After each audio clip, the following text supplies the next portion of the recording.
Hello दोस्तों, स्वागत है आपका हमारे यूट्यूब चैनल पर। दोस्तों, आज जो है ये साइंस एमसीक्यू का दूसरा वीडियो है, जो कि ये भी यांत्रिकी चैप्टर से ही है। यांत्रिकी चैप्टर से इससे पहले वाला वीडियो में हम लोग 25 क्वेश्चन को देख चुके हैं और आज भी हम लोग आगे का 25 क्वेश्चन को देखेंगे। तो चलिए वीडियो को शुरू करते हैं। तो आपको बता दें कि यांत्रिकी चैप्टर से अभी और भी क्वेश्चन है, तो इस वीडियो में भी 25 क्वेश्चन ही आपको देखने को मिलेगा। फिर आने वाले और एक वीडियो होंगे, 1-2 वीडियो, उसमें भी आपको 25 क्वेश्चन देखने को मिलेंगे। उसके बाद फिर अगला चैप्टर को शुरू किया जाएगा। तो चलिए शुरू करते हैं आज का ये वीडियो, साइंस का एमसीक्यू का यांत्रिकी चैप्टर का। ठीक है, आज का हमारा पहला क्वेश्चन है, क्वेश्चन नंबर 1। निम्नलिखित में से सदिश राशि है, इनमें से कौन सदिश राशि है?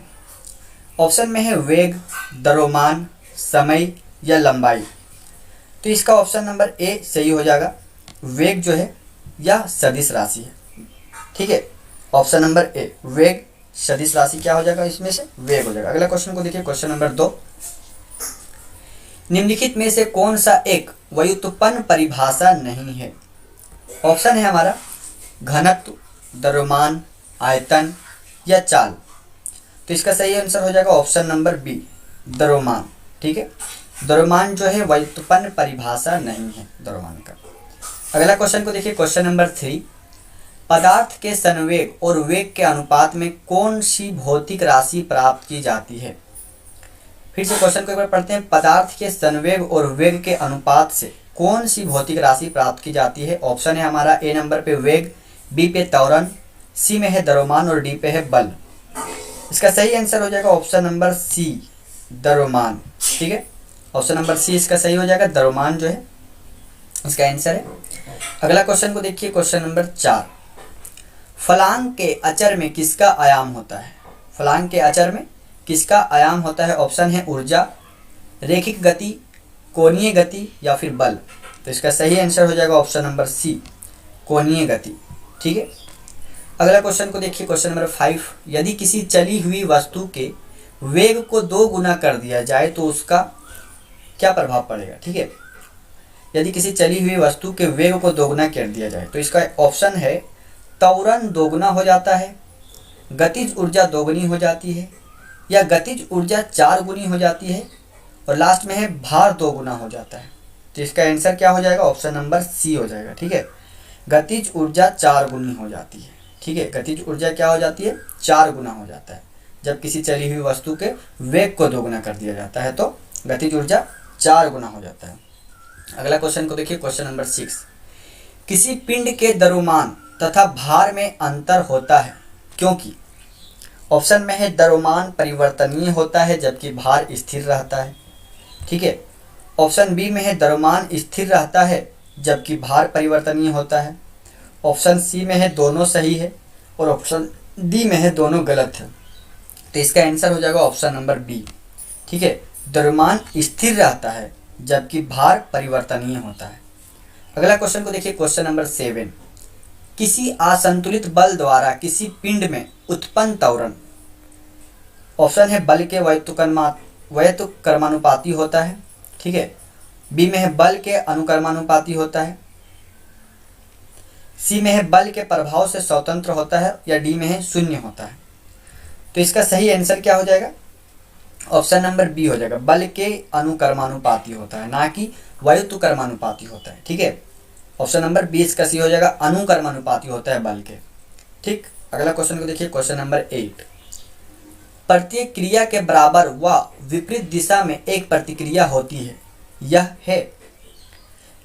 प्रत्येक क्रिया के बराबर व विपरीत दिशा में एक प्रतिक्रिया होती है, यह क्या है?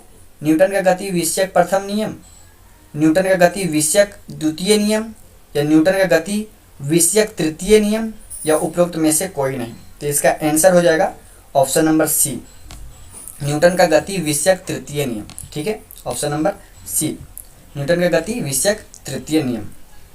अगला क्वेश्चन को देखिए, क्वेश्चन नंबर 9। जल में तैरना न्यूटन के गति के किस नियम के कारण संभव है? जल में जो तैरा जाता है वह न्यूटन के गति के किस नियम के कारण संभव है? तो ऑप्शन पे है प्रथम नियम, द्वितीय नियम, तृतीय नियम या उपरोक्त में से सभी। तो इसका आंसर हो जाएगा ऑप्शन नंबर सी। ठीक है, तृतीय नियम, यानी कि न्यूटन का तीसरा नियम के कारण जो है व्यक्ति जो है जल में तैर पाता है। अगला क्वेश्चन को देखिए।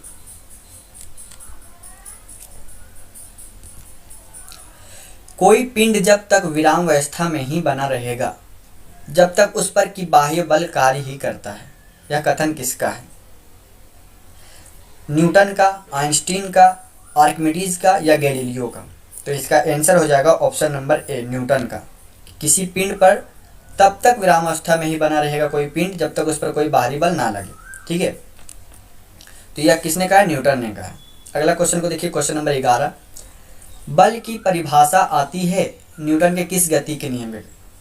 तो ऑप्शन पे है गति के पहले नियम, गति का दूसरा नियम, गति का तीसरे नियम या गुरुत्वाकर्षण नियम से। तो इसका आंसर हो जाएगा ऑप्शन नंबर ए, गति के पहले नियम से जो है बल की परिभाषा आती है। अगला क्वेश्चन को देखिए, क्वेश्चन नंबर 12। न्यूटन के पहले नियम को भी कहते हैं, क्या कहते हैं? आघूर्ण का नियम या जड़त्व का नियम, ऊर्जा का नियम या संवेग का नियम? तो इसका आंसर हो जाएगा ऑप्शन नंबर बी, न्यूटन के जो है पहले नियम को जड़त्व का नियम भी कहते हैं। अगला क्वेश्चन को देखिए, क्वेश्चन नंबर 13। चलती हुई बस जब अचानक से ब्रेक लगाती है उसमें बैठे हुए यात्री आगे की दिशा में गिरते हैं। इसको किसके द्वारा समझाया जा सकता है? चलती हुई जो बस है उसमें अगर अचानक ब्रेक लगाया जाता है तो उसमें जो बैठे यात्री है वह आगे की दिशा में गिर जाते हैं।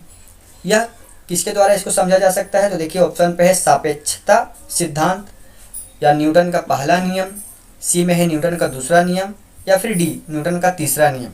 तो इसका आंसर हो जाएगा ऑप्शन नंबर बी, न्यूटन का पहले नियम के कारण ऐसा होता है कि अगर बस में चलती हुई बस में अगर अचानक ब्रेक लगाया जाए तो व्यक्ति जो है आगे की दिशा की ओर गिरता है, न्यूटन का पहला नियम के कारण। ठीक है, अगला क्वेश्चन को देखिए, क्वेश्चन नंबर 14। रॉकेट की कार्य प्रणाली किस सिद्धांत पर आधारित है?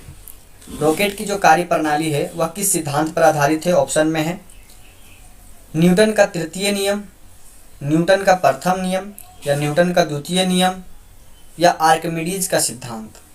तो इसका आंसर हो जाएगा ऑप्शन नंबर ए, न्यूटन का तृतीय नियम के कारण जो है रॉकेट की कार्य प्रणाली आधारित है। ठीक है, अगला क्वेश्चन है 15।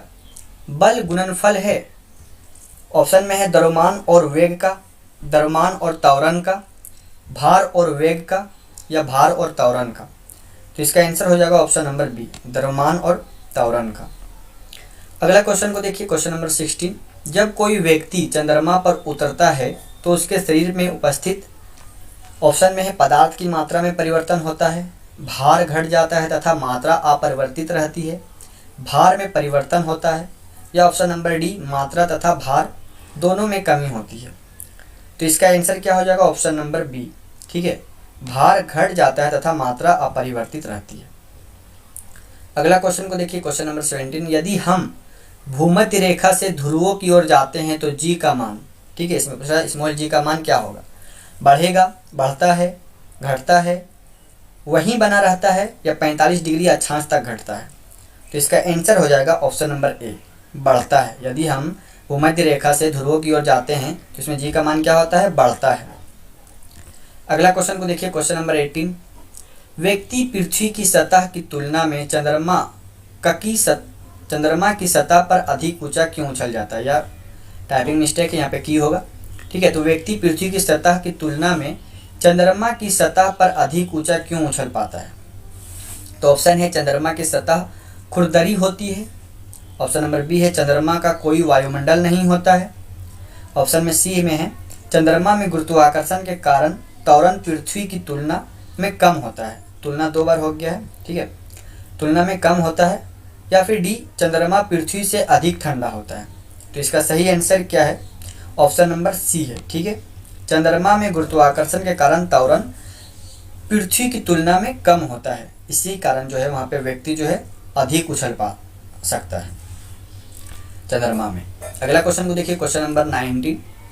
जाड़े की रातों में अत्यधिक ठंड पड़ने पर पानी की पाइप फट जाती है, किसके कारण होता है? ऑप्शन पे है, ऑप्शन ए में है जमने के बाद पानी का घनत्व कम हो जाता है, ऑप्शन बी में है जमने के बाद पानी कठोर हो जाता है अतः उसकी यह कठोरता पाइप को तोड़ देती है, सी में है जमने के बाद पानी का आयतन बढ़ जाता है, या फिर डी में है जमने के बाद पानी की पाइप का धातु गल जाता है। तो इसका सही आंसर क्या हो जाएगा? Option number C. जमने के बाद जो है पानी का आयतन बढ़ जाता है, जिसके कारण जो है पाइप फट जाता है, पानी वाला पाइप। ठीक है, अगला क्वेश्चन को देखिए, क्वेश्चन नंबर 20।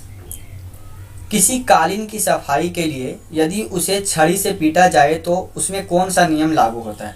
न्यूटन का कौन सा नियम लागू होता है? अगर किसी कालीन को साफ करने के लिए उस पर छड़ी से पीटा जाता है तो न्यूटन का कौन सा नियम को उस पर लागू होता है? तो ऑप्शन में देखिए, गति का पहला नियम, या न्यूटन के गति का दूसरा नियम, या फिर तीसरा नियम, या डी में है गति के पहले और दूसरे नियम का संयोजन।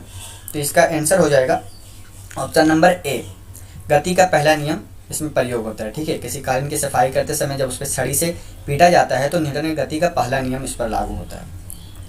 अगला क्वेश्चन को देखिए, क्वेश्चन नंबर 21।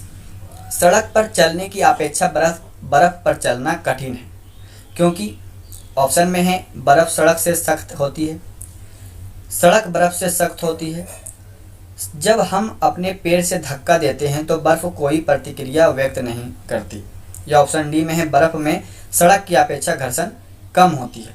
तो इसका ऑप्शन नंबर यही हो जाएगा, ऑप्शन नंबर डी इसका सही आंसर हो जाएगा। ठीक है, बर्फ में जो है सड़क की अपेक्षा घर्षण कम होता है, इसलिए बर्फ पे चलना थोड़ा कठिन होता है। अगला क्वेश्चन को देखिए, क्वेश्चन नंबर 22। लोहे की कील पारे में क्यों तैरती है जबकि यह पानी में डूब जाती है? ऑप्शन है, ऑप्शन नंबर ए, लोहे की पारे में रासायनिक क्रिया की प्रवृत्ति पानी की तुलना में कम होने के कारण। बी में है लोहे का भार पानी से अधिक है तथा पारे से कम। सी में है लोहे का घनत्व पानी से अधिक है तथा पारे से कम, या डी में है पारा पानी से भारी है। तो इसका आंसर हो जाएगा ऑप्शन नंबर, सही आंसर हो जाएगा उसका ऑप्शन नंबर सी, लोहे का घनत्व पानी से अधिक है तथा पारे से कम है। ऑप्शन नंबर सी इसका सही आंसर हो जाएगा, लोहे का घनत्व पानी से अधिक है तथा पारे से कम है। अगला क्वेश्चन को देखिए, क्वेश्चन नंबर 23। किस तापमान पर जल का घनत्व अधिकतम होता है? ठीक है, किस तापमान पर जो है जल का घनत्व अधिकतम होता है? इसका सही आंसर जो हो जाएगा, ऑप्शन पे देखिए, 0 डिग्री सेल्सियस पर, 1 डिग्री सेल्सियस पर, 2 डिग्री सेल्सियस पर, या फिर 4 डिग्री सेल्सियस पर। तो इसका ऑप्शन नंबर डी सही हो जाएगा, 4 डिग्री सेल्सियस पर जो है तापमान पर जल का घनत्व अधिकतम होता है, 4 डिग्री सेल्सियस के तापमान पर। अगला क्वेश्चन को देखिए, क्वेश्चन नंबर 24। वायुमंडलों में बादलों के तैरने का क्या कारण है? ठीक है, वायुमंडलों में बादलों का तैरने का कारण है, तो ऑप्शन नंबर है इसमें, ए में है निम्न दाब के कारण, बी में है निम्न घनत्व के कारण, सी में है निम्न श्यानता के कारण, या फिर डी में है निम्न तापमान के कारण। तो इसका आंसर हो जाएगा ऑप्शन नंबर बी, निम्न घनत्व के कारण जो है वायुमंडल में बादल तैरते हैं, निम्न घनत्व के कारण। अगला क्वेश्चन देखिए, क्वेश्चन नंबर 25 और आज का ये लास्ट क्वेश्चन है। बांध के नीचे की दीवार मोटी बनाई जाती है, क्यों बनाई जाती है बांध की नीचे की दीवार मोटी? ऑप्शन में है, ए में है गहराई बढ़ने के साथ द्रव का दाब बढ़ता है, बी पे है गहराई बढ़ने के साथ द्रव का दाब घटता है, सी में है गहरे बढ़ने के साथ द्रव का घनत्व बढ़ता है, और डी में है गहराई बढ़ने के साथ द्रव का घनत्व घटता है। तो इसका आंसर क्या हो जाएगा? ऑप्शन नंबर ए ही होगा इसका, गहराई बढ़ने के साथ जो है द्रव का दाब बढ़ता है, इसलिए बांध के नीचे का जो दीवार है वह मोटी बनाई जाती है। तो दोस्तों, ये था यांत्रिकी चैप्टर के 25 क्वेश्चन, और इससे पहले भी हम लोग 25 क्वेश्चन को देख चुके हैं, और आने वाले और 1-2 वीडियो में फिर हम लोग यांत्रिकी चैप्टर से ही क्वेश्चन को देखेंगे। तो दोस्तों, हमारा वीडियो कैसा लगा कमेंट में ज़रूर बताएं, और चैनल को सब्सक्राइब कर लीजिए, वीडियो को लाइक कर दीजिए और आगे शेयर करिए। तो चलिए मिलते हैं फिर अगले वीडियो में, तब तक के लिए धन्यवाद।